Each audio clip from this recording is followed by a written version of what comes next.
Hey, welcome back to my channel. Di video kali ini kita akan bahas soal Shopee Pay Later ya. Lebih tepatnya masalah gagal bayar Shopee Pay Later. Karena di luar sana banyak berita-berita, entah itu hoax atau real gitu ya, yang menyatakan bahwa orang yang gagal bayar di aplikasi Shopee atau melakukan sengaja tidak bayar, terutama Shopee Pay Later gitu, katanya bakal didatangi debt collector lapangan. Yang nantinya debt collector lapangan itu nanti akan mengirim step by stepnya, yaitu mengirim sebuah pesan, entah itu melalui WhatsApp ataupun melalui SMS, yang intinya bertujuan untuk mengintimidasi atau mempengaruhi si debitur atau nasabahnya atau kalian gitu. Nah, kurang lebih isi pesannya seperti ini, dirangkai sedemikian rupa sehingga akan mempengaruhi mental debitur. Ya, kurang lebih seperti ini ya. Wahai kepada nasabah yang terhormat, kami dari pihak misalkan DC atau apalah nyebutnya gitu ya, dari Shopee Pay Later sudah melakukan pengajuan ke pengadilan. Dan ke pengadilan itu intinya mereka mau datang ke rumah kita, dan lucunya lagi ada tulisan kayak gini intinya. Dan aplikasi Shopee, bukan aplikasi ya, dan pihak Shopee berhak untuk melakukan penyitaan barang-barang berharga Anda yang terdiri dari sertifikat rumah, BPKB, waduh, terus apa lagi, sertifikat listrik, terus apa lagi teman-teman, pokoknya barang-barang berharga ya, motor, kulkas, sendok, kursi, dan lain sebagainya, itu akan disita oleh pihak dari Shopee atau DC Shopee Pay Later. Nah, teman-teman, buat yang masih awam, jika menerima SMS atau WhatsApp seperti itu, saya harap teman-teman lebih pintar untuk menanggapinya ya. Jangan terintimidasi, jangan mudah percaya dengan SMS atau gertakan seperti itu.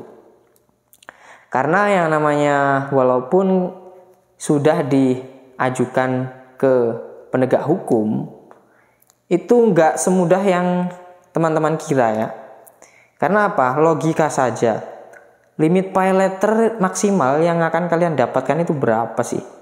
Ya, saya pernah menemui memang limit Shopee Pay Later itu ada yang sampai puluhan juta. Tapi ini kita ambil contoh yang kecil-kecil aja ya. Kita ambil contoh yang kecil-kecil, misalkan pinjaman kalian di Shopee Pay Later katakanlah 5 juta. Dan kalian nggak mampu bayar. Kalian udah pusing. Ya nggak usah gali lubang, tutup lubang. Ya, lebih baik kalian fokus untuk bekerja, cari uang. Dan kalau teman-teman masih niat untuk melunasi pinjamannya, ya dilunasi aja. Dan tagihan itu akan tetap ada kok sampai kapanpun kalau teman-teman nggak bayar ya. Bukan berarti teman-teman akan kena denda banyak, jangan khawatir. Karena masalah denda itu sudah ada aturannya. Saya lupa, pokoknya di aturan OJK itu ada denda maksimal. Intinya denda maksimal adalah tidak lebih dari 100% dari pinjaman pokoknya. Misalkan kalian pinjaman 5 juta gitu ya, yang nggak akan lebih dari 5 juta. Maksudnya kalau 100% berarti kan dendanya 5 juta ya. Total denda sama pinjaman kalian berarti 10 juta. Ya dia mentok akan 10 juta itu, nggak akan lebih dari 10 juta itu ya. Tapi juga denda tersebut nggak melulu 100% teman-teman. Misalkan kalian mau melunasi dalam jangka waktu dekat gitu ya, jadi nunggaknya nggak lama-lama banget, nggak nggak nyampe 1 tahun. Ya dendanya nggak bakal sampai 100%. Dendanya mungkin cuma berapa persen, 10% atau bahkan di bawah 10%, tergantung sih itu, kurang tahu nanti parameter denda itu dari apanya. Saya juga belum terlalu paham itu ya, tapi sedikit-sedikit informasi yang saya dapatkan seperti itu. Denda untuk telat bayar sebuah pinjaman online tidak akan lebih dari 100%. Walaupun kalian telat 10 tahun lagi teman-teman udah kaya raya dan inget pinjaman di Shopee PayLater gitu ya. Mau melunasi tuh pinjaman yang 5 juta. Dan itu pasti total rinciannya nggak boleh lebih dari 10 juta. Pinjaman kalian 5 juta dan denda-dendanya 5 juta, udah 100%. Nggak boleh lebih dari itu. Kalau ada yang minta lebih, itu berarti oknum. Ya, sampai sini paham ya guys ya. Jadi kalau teman-teman udah mentok nggak mampu bayar Shopee PayLater, nggak usah takut. Karena teman-teman juga nggak bakal disita barangnya. Kita balik lagi ke penyitaan barang ini. Untuk penyitaan barang ya, kita anggap udah tadi ya pinjaman cuma 5 juta. Diajukan ke pengadilan. Untuk diarahkan atau diajukan ke hukum, diproses hukum. Nah, bayangkan saja pinjaman 5 juta untuk proses ke pengadilan itu juga butuh biaya yang tidak kecil. Biayanya bahkan lebih dari 5 juta untuk mengurus pinjaman kalian yang 5 juta. Ini kan nggak masuk akal. Terus kalau mau nyita sertifikat rumah, sertifikat tanah, itu nggak sepadan, nggak sebanding sama jumlah pinjaman. Ya nggak mungkin, itu tidak diperbolehkan. Ya, jadi mau nyita pinjaman 5 juta, nyita rumah yang seharga ratusan juta bahkan lebih gitu ya, hanya karena pinjaman 5 juta. Ya mending jual motor kalian lah. Nggak mungkin lah teman-teman ya, nggak mungkin.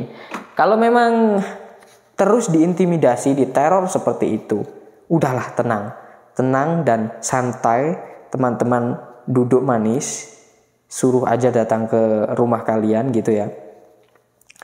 Dan walaupun DC-nya bilang bakal lapor ke perangkat desa, ke lurah, ke RT, RW, kecamatan, provinsi, kabupaten, ya terserah mereka, biarkan saja. Jangan mudah takut, mudah percaya gitu ya. Masa kalian takut sesama manusia? Ya. Tapi bukan berarti di sini saya mempengaruhi teman-teman atau penonton sekalian untuk melakukan tindakan gagal bayar. Bukan berarti seperti itu ya, nggak bermaksud seperti itu. Maksud saya adalah menenangkan diri kalian kalau teman-teman ada yang takut gitu, supaya tidak takut lagi ya. Kalau mempengaruhi enggak, yang namanya pinjaman di mana-mana, di agama apapun itu ya juga harus dikembalikan teman-teman ya. Ya mungkin sebagian dari pendapat teman-teman yang sedikit fanatik gitu ya, mungkin akan menyebut riba atau apalah. Ya tapi kan itu sudah jelas dari awal ya. Teman-teman juga sudah tahu ya. Kalau udah tahu, kalau dirasa itu nggak boleh ya jangan pinjam. Tapi kan teman-teman pada kenyataannya juga banyak yang pinjam ya. Terus juga menyadari hal itu. Dan pada akhirnya waktu nggak mampu bayar, seolah-olah ya jangan seperti orang yang tersakiti, seperti korban yang parah gitu. Enggak ya teman-teman. Ya kalau nggak mampu bayar ya udah, jangan dibikin pusing ya. Sekali lagi yang namanya pinjaman harus dikembalikan. Teman-teman kalau belum mampu bayar, ya udah, jangan dibayar dulu. Ya, kalau dari aturan pemerintah memang walaupun teman-teman nggak bayar itu nggak ada masalah. Teman-teman itu sudah dikenakan sanksi. Sanksinya apa? Bukan sanksi hukum teman-teman. Tapi sanksi teman-teman adalah di blacklist. Intinya gitulah. Nggak akan bisa melakukan pinjaman di berbagai macam platform lainnya, walaupun pinjaman di bank gitu ya. Kalau aturan pemerintah seperti itu.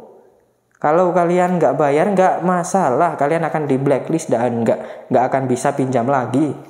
Tapi urusan akhirat kan beda lagi ya.